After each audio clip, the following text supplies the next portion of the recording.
Good afternoon, everybody. This is Luke Cezanne with Structure Glass Solutions. Here again testing the carbide tile and glass drill bit that we offer. We're going to go ahead and test the durability and see what happens on this 1/8 inch thick steel beam here. Okay, again, this is not recommended for any sort of steel. This is recommended for hard porcelain first, ceramic and all other soft materials second. Okay, now let's see what happens.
As you can see, the bit's still intact, has no chips.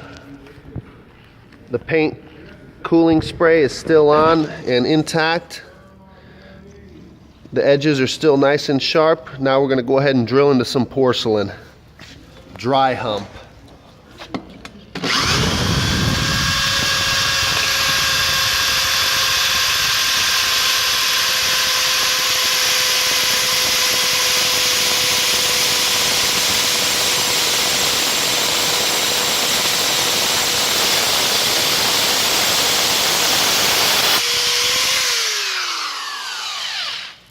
So after 3 holes in 1/8 inch thick steel, 1 hole, dry hole in the hard porcelain material.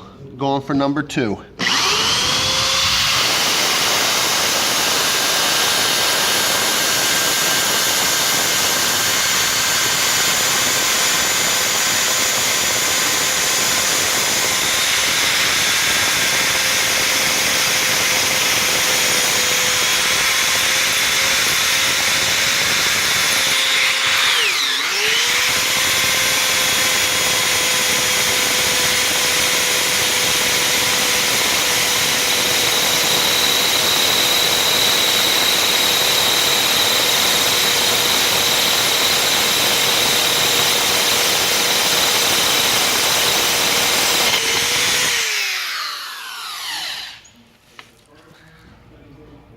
As you can see, the tip is completely melted and shattered due to the dry humping on porcelain. 2 holes, no water or coolant. Again, this is not recommended. An additional 3 holes on 1/8 inch thick steel beam.